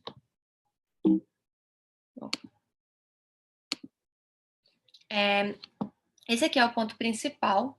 A implantação de tecnologias de geração de energia renovável está crescendo, pois o custo está caindo. Então, como diz aqui embaixo, está se tornando uma nova fonte padrão de energia, mesmo porque a capacidade energética tem crescido. Ou seja, o crescimento dela se dá pela decaída do custo, né? E uma possível causa para isso ser tão brusco assim é que alguns registros anteriores podem ter sido errôneos, mas isso também não desmerece essa informação, porque mesmo assim a gente sabe que é uma verdade de fato, já que tem vários dados e dados comprovados que mostram que isso realmente está acontecendo. Talvez esteja acontecendo numa velocidade menor e a gente não saiba por como era registrado no passado, mas está acontecendo, isso é uma verdade, e a gente vai ver aqui hoje. A maioria dos dados é segundo o relatório do IRENA, e aí é bem de confiança. Aqui tem esse gráfico que ele já dá uma visão simples, mas um pouquinho geral, e ele foca basicamente nessas 4 energias, né, que é a energia solar, a solar fotovoltaica, a eólica offshore e a eólica onshore, como o Fernando apresentou um pouco mais cedo. E aí tem algumas justificativas aqui, que a queda nos preços das turbinas e a estabilização dos custos das plantas justifica significativa queda na energia eólica onshore. A gente sabe que a offshore ainda está um pouquinho em crescimento, né? Mas essa também está ganhando muito espaço em relação à competitividade com todas as fontes de energia da nova geração. Ou seja, independente daquelas fontes de energia que a gente já tinha costume antigamente, das que ainda estão surgindo, essa se destaca entre todas e continua crescendo. E aí também é dito lá que as melhorias nessa tecnologia se dão pela implementação de turbinas maiores e em áreas varridas. Então, é aquela coisa, o custo não está caindo à toa. o custo está caindo porque a tecnologia está sendo melhor, ela está fazendo um trabalho melhor, que está dando resultados melhores e que está sendo mais viável investir nisso. Ele também pontua como outro fator para essa redução de custos o aumento da capacidade média, que é uma coisa que a gente pode perceber no relatório inteiro, é um relatório com mais de 100 páginas, mas ele está sempre batendo nesse ponto que o maior goal de toda essa questão é que a capacidade média está crescendo. Junto a isso também, as operações podem ser reduzidas por causa do avanço dessas tecnologias que estão envolvidas, e aí acaba que, naturalmente, os gastos com manutenção, eles são menores. E aí a pessoa que está envolvida nisso, ou enfim, a organização, acaba retendo um lucro maior para poder reinvestir e fazer mais nesse serviço. Já a energia solar fotovoltaica, que também é muito pontuada e muito elogiada, ele coloca que o aumento da capacidade foi o crescimento da implantação em regiões com melhores recursos solares, ou seja, está sendo melhor entendido como explorar esse tipo de energia, e a partir desse melhor entendimento, os resultados estão crescendo, simplesmente porque as pessoas estão investindo em fazer isso em lugares mais apropriados.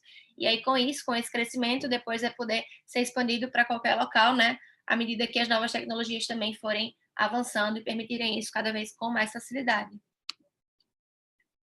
Outro ponto também principal e importante da gente saber, que eu acho que até pouca gente sabe, considerando a população como um todo, é que mais da metade da capacidade de geração de energia renovável em escala de serviço recém-comissionada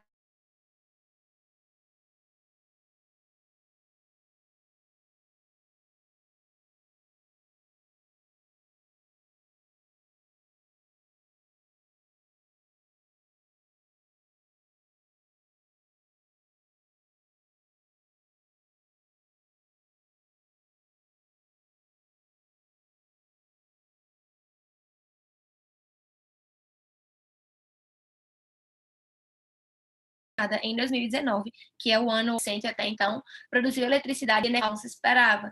E os dados mostram que essas energias renováveis, sem apoio financeiro...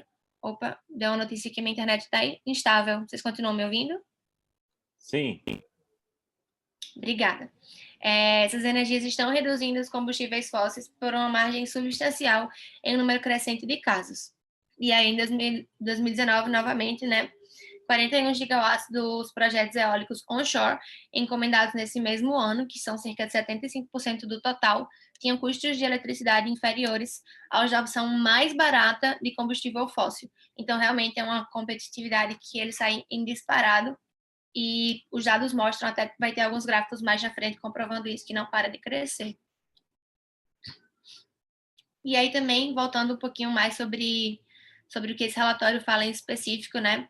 Os bancos de dados e as análises futuras do potencial técnico e econômico para reduções de custos contínuas para tecnologias de energia solar e eólica indicam que os custos de energia solar e eólica continuarão a cair no curto prazo até 2030 e muito mais. Isso é uma coisa que alguns gráficos mais na frente vão mostrar. Não é algo que pode estar acontecendo agora como uma exceção, não é algo que já vem há um tempo seguindo essa linha em crescimento, e até então nenhum estudo registrado nessa análise diz que a situação pode se inverter. Na verdade, todas as expectativas são otimistas, e a única coisa que é pontuada, que até vai ser falado agora, é o impacto do coronavírus, né? Ele diz que, dado ao potencial deslizamento no comissionamento de alguns dos projetos nesse banco de dados, devido ao impacto dos esforços para controlar o surto de Covid-19 em 2020, é possível que um pequeno número de datas de comissionamento de projetos eólicos onshore possam cair para 2021. Mas que impacto isso terá sobre o custo médico ponderado global da eletricidade para energia eólica onshore em 2020 e 2021 ainda não está claro. Então, na verdade, mesmo com o Covid, ainda não está sendo apostado com todas as fichas que a situação vai piorar. Não, a situação só está incerta, ela corre risco de piorar, mas é por um fator muito pontual, e que assim que isso passar, não vai ter mais nenhuma outra barreira. Claro, pode surgir imprevisto, mas não vai ter nenhuma outra barreira natural que impeça que esse crescimento continue.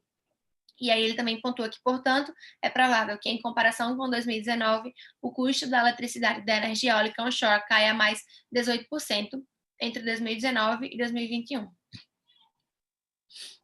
Entrando um pouquinho agora num outro tipo de energia, vocês vão perceber que esse relatório, ele fala sobre todas, mas ele tem as favoritas ali, e essa é uma delas, a energia solar fotovoltaica, que as expectativas são que os valores sejam tão baixos quanto 0,02 cents de dólares por quilowatt-hora, são potencialmente viáveis nos próximos anos. Então, realmente, é um valor baixo, é um valor acessível, e pelo que eu pude perceber por esse estudo, apesar de ele ser muito baixo, ele ainda tem tendência a cair, e é notável para a energia solar fotovoltaica que os custos totais instalados para essa tecnologia agora são possíveis em todo o mundo, mesmo em mercados com pouca experiência anterior de implantação com energia solar fotovoltaica. Isso ocorre porque os desenvolvedores de projetos internacionais agora estão trazendo sua experiência no desenvolvimento de projetos para novos mercados, fazendo parcerias com as partes interessadas locais para tirar proveito dos baixos e decrescentes custos de equipamento, enquanto também acessam os mercados financeiros internacionais para garantir financiamento de baixo custo para sua energia solar, para seus projetos fotovoltaicos de energia solar. Então, são, portanto, capazes de fornecer eletricidade a um custo baixo aos consumidores. Isso é um pouquinho daquilo que eu falei lá no começo, que apesar de algo muito bom ter sido um investimento em implementar em locais que têm recursos solares muito bons, isso não vai limitar o desenvolvimento dessa energia, né? Na verdade, as pessoas que estão por trás, elas começam a entender como transformar isso para uma adaptação nos locais que também não tem. Isso já está acontecendo e realmente o investimento financeiro tá ganhando mais espaço. Alguns gráficos mais na frente também vão mostrar isso. E agora sobre a eólica offshore, as licitações sem subsídios na Holanda e na Alemanha destacaram o fato de que, nas condições certas, a energia eólica offshore pode competir no mercado atacadista de eletricidade. Isso é uma coisa que o Fernando falou anteriormente, né? Que no Brasil ela ainda não cresceu o suficiente, tanto quanto pode crescer, mas fora do país o crescimento está sendo imenso, e como ele mesmo pontuou, na Europa, né?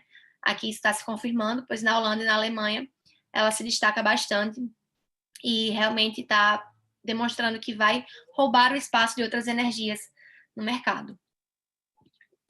Agora aqui tem uma seção de gráficos que mostra três informações, né? Ele mostra o custo total de instalação, ele mostra o fator de capacidade e ele mostra mais ou menos a média do custo de eletricidade naquele ano.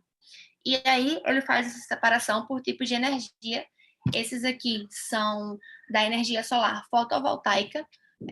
Vocês conseguem ver o cursor do meu mouse? Eu acredito que sim, mas se não, esse primeiro gráfico a gente pode perceber que o custo caiu, né? Lá em 2010 ele era 4.702 e já hoje em 2019 ele está 995.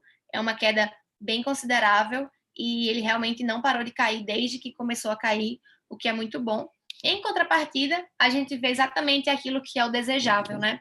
E que também serve como explicação para esse efeito, para esse fenômeno, que é o fator da capacidade subindo. Enquanto ele era 14% em 2010, ele chegou a 18% em 2019. E ele teve alguns poucos percalços aqui, mas também esteve sempre na média ou subindo. E aí, mais uma análise é que o custo de eletricidade naquele ano, o custo da eletricidade também está caindo, né? Porque à medida que o custo de implantação dessas tecnologias está caindo, o da eletricidade também está. Porque se eles estão entregando a um custo mais baixo, eles estão pedindo também um retorno mais baixo, e isso acaba sendo muito positivo para toda a população. Mas essa análise aqui é mais voltada para o financeiro, e essa não é a única questão, né? O próprio relatório pontua que, em relação à saúde, bem-estar, preservação do planeta e coisas do tipo, a gente também está ganhando, e também estamos alcançando resultados que são melhores do que resultados antigos com os tipos mais tradicionais de energia. Claro que o planeta continua em degradação, mas não digamos que a culpa não é dessas energias renováveis, né? Pelo contrário, elas estão vindo para o bem. Já aqui, ele faz a análise da energia eólica onshore, e acontece a mesma coisa, numa intensidade um pouquinho menor.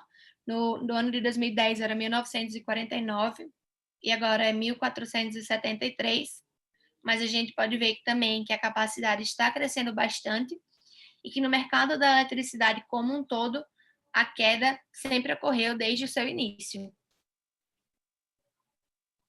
Já esse daqui, ele é um pouco mais diferente, né? A gente não vê uma certa linearidade, que é da energia eólica offshore, mas a gente sabe que ela é uma energia até ainda pouco conhecida, que precisa de mais estudos e realmente está sendo bastante estudada até aqui no Rio Grande do Norte, como o Fernando falou, o Grupo Criação estuda bastante sobre essa energia, está fazendo vários trabalhos relevantes e importantes para disseminar essa mensagem por pessoas interessadas nesse mercado.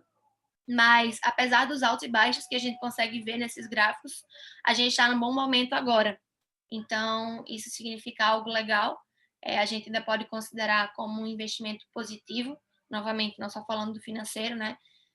Mas falando do financeiro, a gente olha para cá, para o custo nivelado da eletricidade naquele ano, e ele está bem baixo. Então, acho que o único ponto é o fato dela não ser tão maleável, tão adaptável quanto algumas outras em relação a locais de implantação, mas ainda assim ela pode ganhar bastante espaço e ainda deixar uma marca muito forte nesse mercado de energias. Essa daqui é a energia hidrelétrica, ela é um pouco mais neutra, assim, ela até cresceu em relação ao custo de instalação, mas realmente o relatório não deixa dúvidas disso, ele não aborda essa energia, essa tecnologia como uma das suas favoritas, a gente consegue perceber isso ao longo de toda a leitura, mas ainda assim ele considera, faz as análises, e acredito que é importante, igualmente importante, a gente ter esses dados, né, para que os responsáveis por isso, pessoas que realmente trabalham com isso, estudam isso, estejam atentos para buscar uma forma de transformar isso para o bem, né, como algumas outras já foram transformadas anteriormente e estão com excelente caminhada até aqui. Bioenergia também, assim como a hidrelétrica, é pouco mencionada, então não está em foco. Coincidentemente, as que estão em foco a gente abordou aqui, né, de forma mais aprofundada, enfim, todos do grupo, e isso não foi aleatório, foi porque realmente é o que está em vista aí, é o que está chamando a atenção e o que está mais fazendo a diferença. Mas o que a gente pode ver dessa é que ela está mantendo um padrão, né? Se a gente fizer análise de como era em 2010 e de como é hoje, basicamente não mudou nada. Quer dizer, mudou ao longo dos anos, mas hoje estamos no mesmo padrão, né? Em 2010 o custo de instalação era 2.588 e em 2019 2.141. O fator de capacidade era 71,7% e hoje é 70%. E o custo nivelado da eletricidade era 0,076 e hoje é 0,066. Já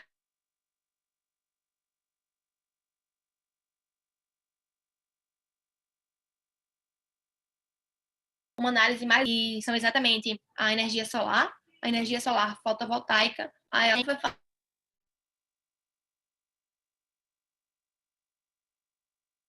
Sim.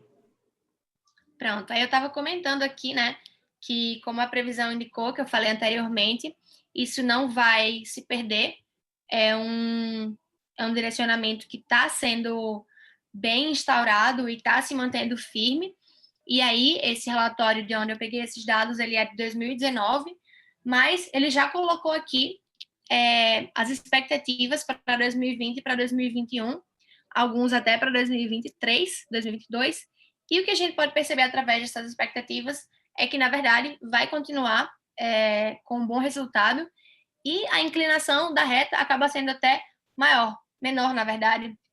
Então, a gente vê que são avanços que provavelmente vão acontecer de forma exponencial. Aqui é uma análise do investimento que foi feita a cada ano nessas energias. A gente pode ver que a energia offshore ela está crescendo, ela está ganhando seu espaço. Não é à toa que nos primeiros anos de análise, nesse gráfico ela ficava tão pequenininha que nem tinha como colocar o valor, e agora ela já tem um valor. A energia solar fotovoltaica cresce bastante também, teve um pico em 2017, mas continua com bons valores. E deixa eu ver aqui outra. Essas são as principais. E a eólica também, a onshore, que é a mais conhecida, continua se destacando. Não está no seu maior valor, mas também se mantém bem ainda. E para a gente enxergar isso de forma separada, de cada tipo, de cada tecnologia, tem esse outro gráfico aqui também, que ele fala por cada uma. Essa cinza, as duas cinzas, um mais claro e um mais escuro, são a eólica, a laranja e a amarela são da solar, e aquela laranjinha ali embaixo é a geotérmica, como o Rafael apresentou, tem a bioenergia, que é a verde, a hidrelétrica, que é azul, está caindo, né, como a gente comentou, e também a energia solar, que já foi melhor, mas está voltando a crescer agora depois de uma baixa. Então, era isso. Todos esses dados foram baseados numa análise do relatório do IRENA, que é bastante conceituado nessa área, e realmente o que ele mais foca são essas energias que eu abordei aqui, que foram abordadas anteriormente pelos meus colegas de grupo.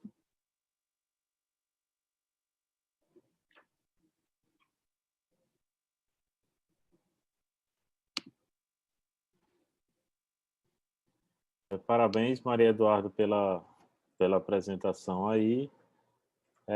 Uma coisa que eu acho interessante, assim, com a diminuição do custo, né, de produção de alguns tipos de energia, é que isso, felizmente, assim, infelizmente, com a mudança climática, você tem um aumento de temperatura e a maior demanda por energia, né, para resfriar vários ambientes.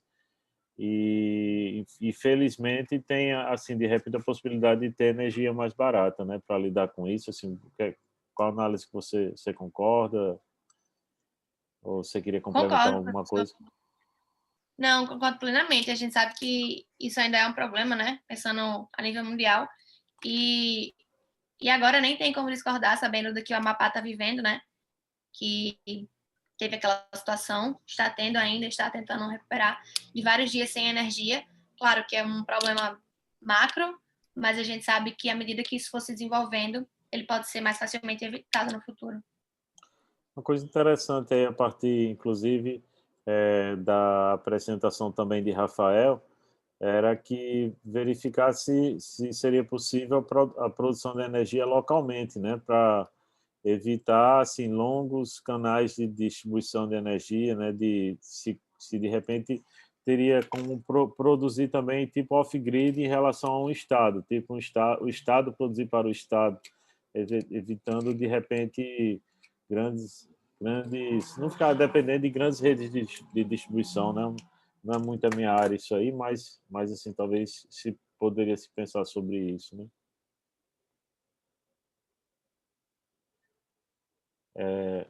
Tá dando, não tô escutando, Eduardo, Maria Eduardo. E então eu vou passar. Sim, professor. Concordo plenamente. Acho que até o nosso próprio estado, né, tem um grande potencial. E eu sei que tipo produz mais. Quem sabe a gente pode investir com mais força nisso. Ok, obrigado. Eu vou, no caso, eu vou estar requerendo aqui ficar como anfitrião novamente e eu vou tornar, então, para a última apresentação, Gabriel, não é isso, Gabriel? Tornar você Isso, anfitrião professor. aqui para que você possa compartilhar sua tela. Pronto, você é anfitrião agora, tá?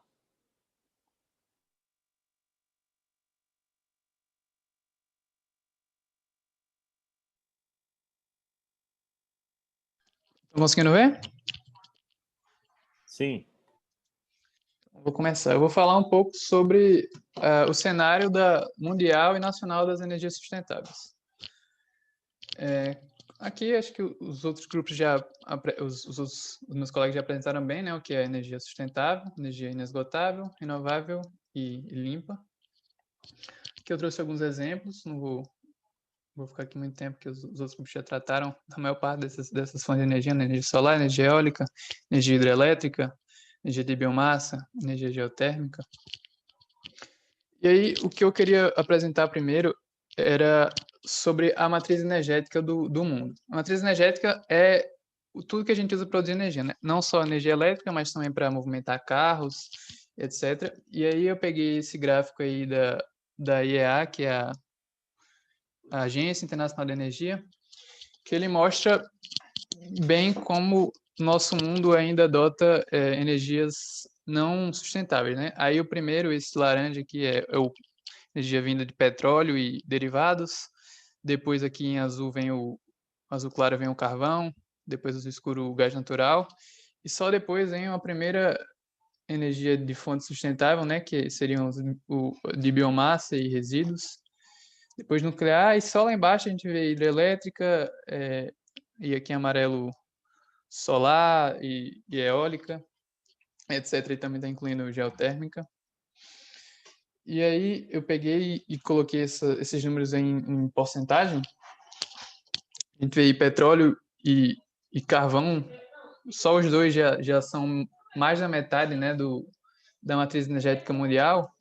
E se a gente for pegar as energias vindas de fontes sustentáveis, né, a gente tem apenas 13,8% da matriz energética mundial vindo de fontes sustentáveis. No Brasil, esse panorama já é bem diferente.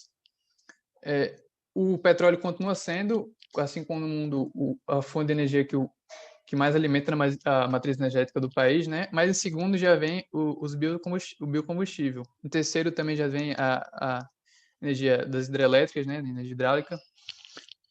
Então, trouxe aqui também em porcentagem, a gente vê que o Brasil já tem um salto bem grande, né, na utilização de energia sustentável, aí com 46,1% da matriz energética do país sendo proveniente de fontes sustentáveis.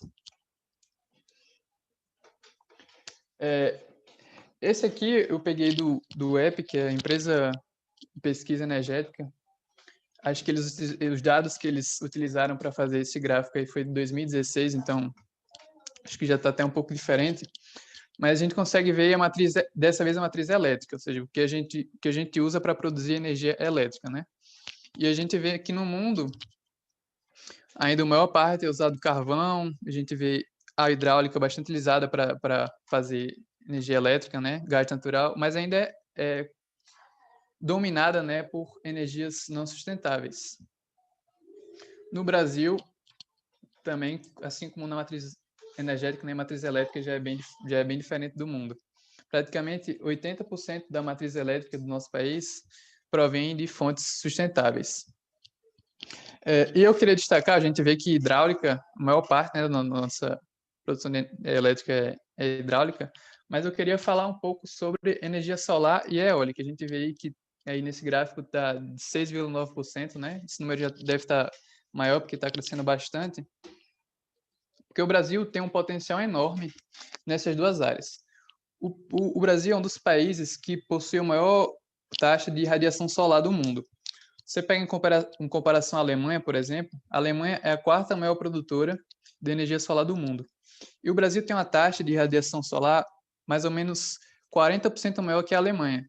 Então, eles com 40% a menos de radiação solar, eles estão bem na frente da gente. Então, a gente tem um potencial muito grande para tá transformando a energia solar num ponto muito forte do nosso país. Depois eu vou mostrar um mapa que dá para ver bastante como se dá a radiação solar no nosso país, na distribuição, e vai ficar mais fácil de visualizar isso.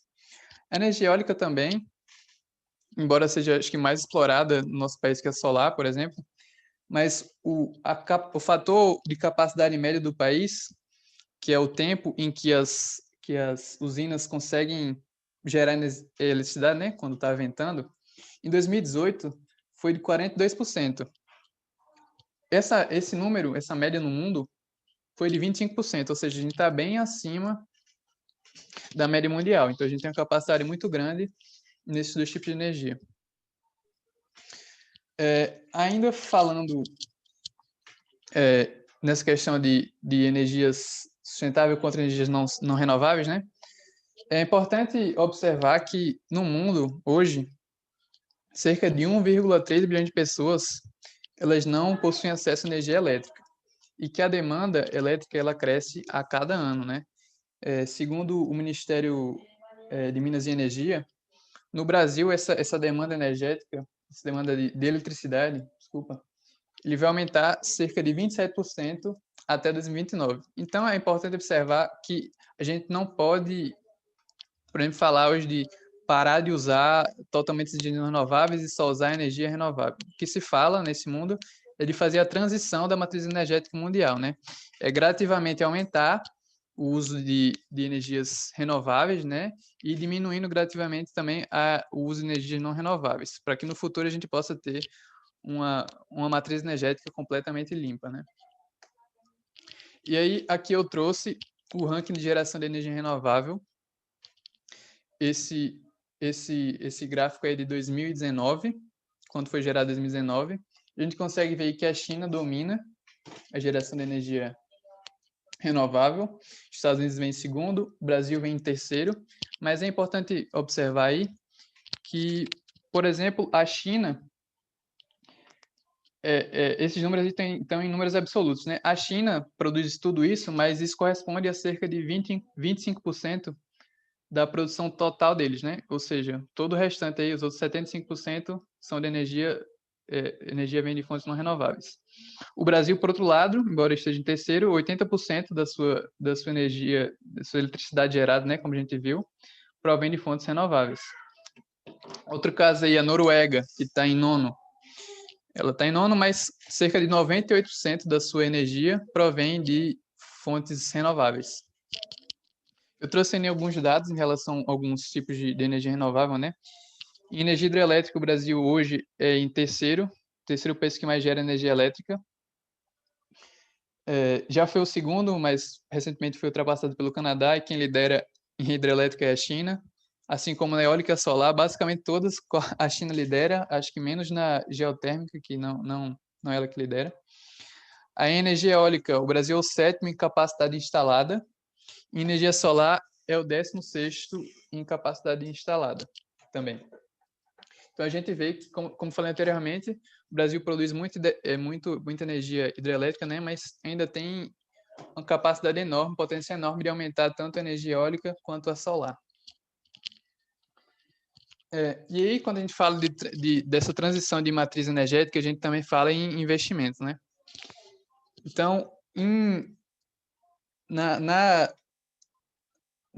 última década, o investimento, né, em energia verde ultrapassou os 2,6 trilhões de dólares. E nenhuma energia aumentou tanto de capacidade quanto a solar. Ou seja, nem energias não renováveis aumentaram mais que a solar. A solar foi a energia que mais cresceu nessa última década.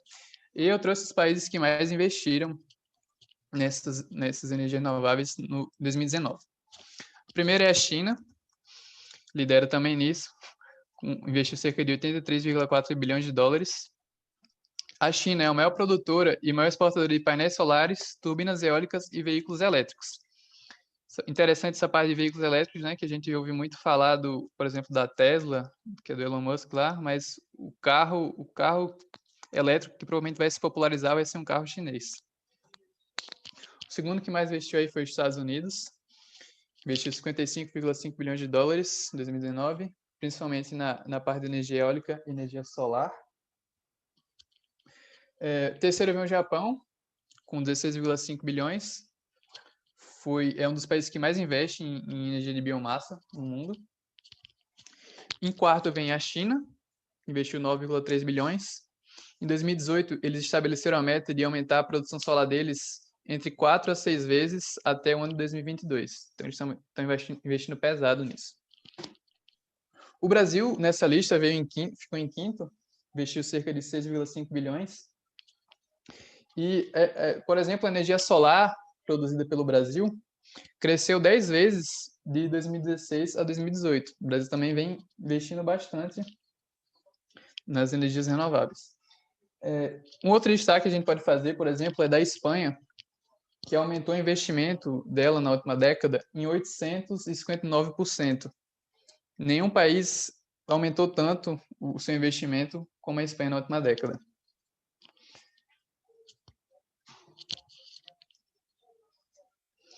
Aqui os mapas que eu falei, que eu vou falar agora um pouco mais sobre essa questão de energia sustentável no RN. A gente consegue ver esse primeiro mapa aí, que é sobre o vento, né? A gente consegue ver que o RN, assim como o Nordeste praticamente inteiro, o Brasil também, parte do Sul lá também é bastante propícia, a energia eólica, né? E aí da direita é a questão da irradiação solar. A gente vê também que, novamente, o RN é forte, o Nordeste, como geral, também é bem forte. E aí, falando um pouco mais sobre a energia sustentável na RN, né? O Estado é o líder em produção de energia eólica. Ele possui mais de 150 parques em operação. E esse número vem só aumentando. Quando eu pegava fontes de 2019, eles falavam em 150 parques. Eu pegava 2 meses mais recente, já falava em 152. Quando eu pegava uma fonte de 2020, já falava em 155. Então, os parques estão cada vez mais aumentando.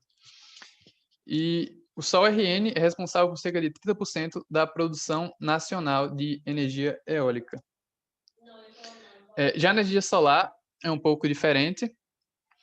O estado é a oitava maior, tem a oitava maior potência instalada de geração centralizada e a 13ª de geração distribuída. A geração centralizada são usinas, né, que são maiores, e a distribuída já é aquelas que podem ser instaladas na sua própria casa, e por isso está essa diferença aí. E essa diferença se dá tanto pela capacidade de investimento, né, que aqui no estado é um pouco mais baixo em relação a outros estados, por exemplo, mas também muitas pessoas dão essa diferença, por exemplo, a legislação. Minas, que é o estado que lidera nesse quesito, em geração distribuída, muitas pessoas atribuem essa liderança do estado de Minas justamente a uma legislação que incentiva as pessoas a terem energia solar na sua própria casa, né? E essa geração da energia solar no Rio Grande do Norte, ela cresceu cerca de 175% entre os anos de 2018 e 2019. É isso, pessoal. Obrigado.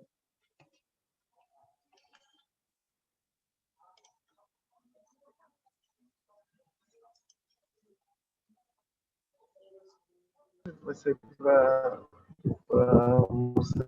Almoçar depois, né? Na minha circunstância de vida, se a minha situação fosse só eu e minha mãe, se eu tivesse solução de CCA. Oi, pessoal. Eu tinha um áudio aberto aí. Alô? Oi, pessoal. Oi, professor. Aqui. Existe uma perspectiva nova da questão da exploração do offshore, né? Da exploração offshore da produção,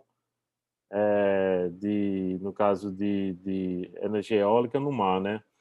Você pode falar um pouco sobre isso, se você está consciente ou de repente outras pessoas. Se bem que a primeira apresentação de Fernando, ela abordou um pouco isso, né? Mas assim, como é que isso pode de repente favorecer o Estado, né, na área de engenharia também? Sim, sim. Como a gente, como vê, o RN tem energia eólica bastante forte, é o estado que mais produz e tem um potencial muito grande ainda, né? Eu acho que o maior empecilho seria justamente, como o Fernando mostrou, o custo, né? Que a energia offshore demanda um custo bem maior, conhecimento bem maior, né? Então, deve estar mais relacionado a isso, mas quem sabe dos próximos anos, né? Como Eduardo me mostrou, as tecnologias ficando mais baratas, a gente possa vir a ter. Eu acho que o maior crescimento vai vindo nessa parte solar, que ainda acho que é pouco explorada aqui, e a eólica também está crescendo a passos largos, como eu falei. Cada fonte que eu achava já tinha um parque a mais, então acho que nosso estado tem um potencial bem grande nesses dois tipos de energia. Então, muito bom aí os trabalhos, assim.